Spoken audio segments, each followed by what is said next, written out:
Bem-vindos a Investir Eu Preciso, meu nome é Felipe Carvalho. Nesse vídeo rápido eu vou mostrar para vocês com dados reais uma mudança que eu fiz da minha carteira ali em outubro de 2020, transferindo uma parte de renda fixa para a renda variável. E se tu ficar comigo até o final, eu vou te mostrar quais são os passos que tu tem que considerar quando tu estiver pensando em fazer esse tipo de transição e como é que depois tu avalia se foi uma boa decisão ou não.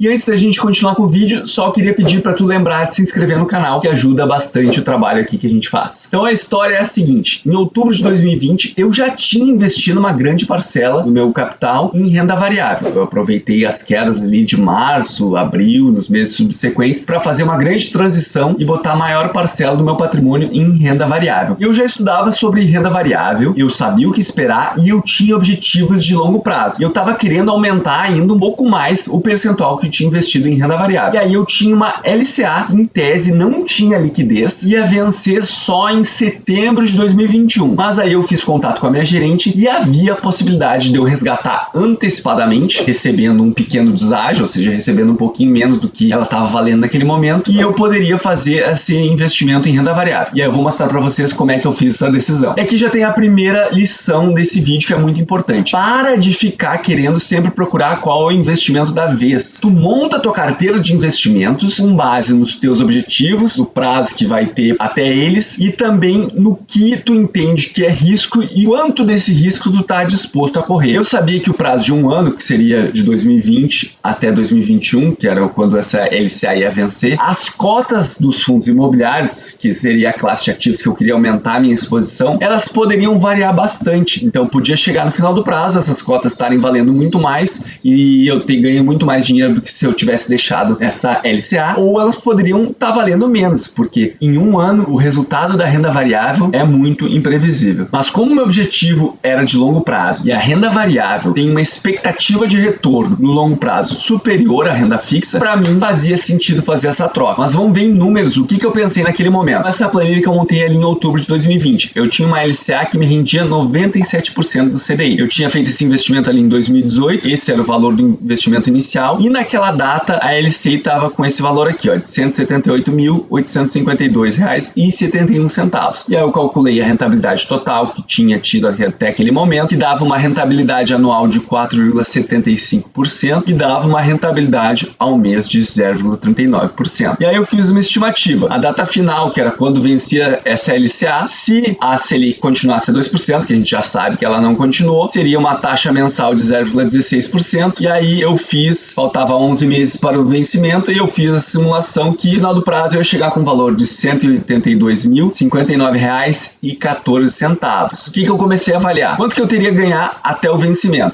Seria essa diferença entre o valor estimado no final e o valor atual. Se eu fizesse o resgate antecipado, esse é o valor que eu iria receber. Eu tinha uma diferença ali de quase R$ 4.500 que eu estaria perdendo para fazer o resgate antecipado. E eu segui a avaliação pensando assim: bom, mas se eu não tirar da renda fixa, o que eu posso estar deixando de ganhar? Então eu calculei aqui um yield mensal dos proventos dos fundos imobiliários, bem básico assim, tem fundos que pagam mais do que isso, mas eu botei para não ser muito otimista nas minhas previsões, eu botei um yield de 0,50 por mês. E aí eu calculei, bom, se eu receber esse yield por 11 meses, esse valor aqui do resgate antecipado me traduziria em quase R$10.000 de proventos. E aí, qual é o valor estimado que eu teria na minha carteira de fundos imobiliários no final desse período? Seria esses proventos recebidos mais o valor do patrimônio que eu estaria investido. Aqui então eu considerei que as cotas não teriam oscilado nem para cima nem para baixo, que obviamente é uma estimativa muito pouco provável de acontecer, mas eu quis pensar só em termos de rendimento. Se as cotas permanecerem mais ou menos iguais, só o rendimento já me valeria a pena eu resgatar. E olhando os valores aqui, 184 versus 182, se as cotas basicamente não se movimentassem e eu recebesse esses proventos aqui, eu acabaria com um valor no final do período maior do que se eu tivesse continuado com a LCA. E aqui só um print da calculadora do cidadão, só para mostrar para vocês, vocês podem utilizar, vocês só colocam a data inicial, a data final, qual o valor de correção que vocês querem, no caso aqui era o valor do investimento inicial que eu queria ver, e botei qual era a rentabilidade, que era 97% do CDI. E ele já me dá os valores de rentabilidade acumulada e o valor corrigido no final do período. Então é bem interessante essa ferramenta se quiser fazer algum tipo de cálculo e ter segurança dos resultados. E agora eu vou mostrar aqui na prática, com a ajuda do Status Invest, o que aconteceu na verdade. Eu usei um novo usuário aqui no Status Invest, cadastrei apenas aquelas compras que eu fiz em outubro. Então eu já tinha fundos imobiliários antes e eu fiz algumas compras depois, mas aqui nesses resultados estão só contabilizados os valores que eu investi em fundos imobiliários ali em outubro de 2020. E a gente já pode ver aqui as cotas tiveram oscilação negativa. Comecei ali com 173 e acabei com 159. O valor aqui não é exatamente aquele valor que eu investi, porque possivelmente isso aqui é o valor no final do mês. Então no próprio mês que eu investi, as cotas já deram uma caída. E vamos lembrar o que aconteceu nesse período. Agora aqui em 2021, mais recente, ali perto de junho, teve uma grande queda no IFIX por causa da possibilidade da perda de isenção dos proventos dos fundos imobiliários. A gente também sabe que é um setor que está se recuperando da pandemia, por exemplo, os fundos imobiliários de shoppings ainda estão sofrendo bastante e é uma classe de ativos que tem como característica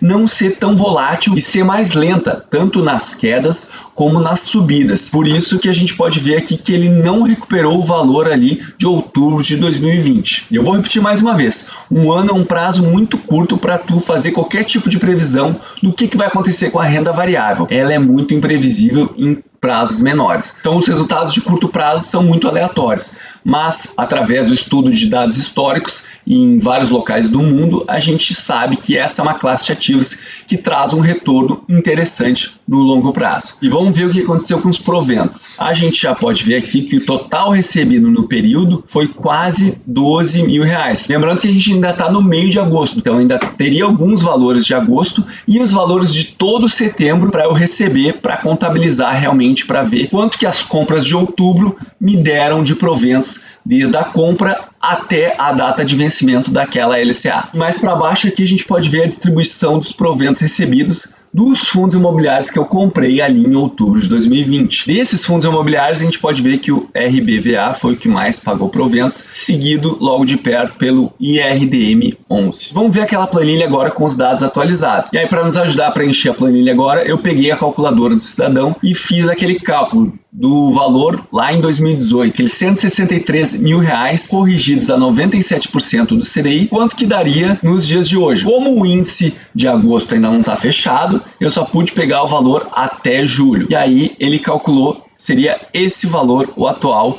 A gente já viu que a rentabilidade anual ela acabou subindo um pouco do que estava previsto naquele momento, porque naquele momento a Selic estava 2%. Como a Selic subiu, a rentabilidade anual também subiu. E agora eu só teria um mês até o vencimento e estimando o valor que rentabilizaria mensalmente até essa data aqui, o valor final estimado da LCA seria esse. Vamos ver aqui o resumo do que aconteceu. O valor das cotas do patrimônio, a gente já viu que caiu. Ele está agora em agosto em praticamente 160 mil. Já o rendimento de 10 meses apenas, ele foi superior ao rendimento estimado. Eu dei uma olhada ali nos yields. Os yields ficaram mais perto de 0,65, 0,70 mais ou menos. Então eu fui um pouco pessimista no recebimento desses rendimentos.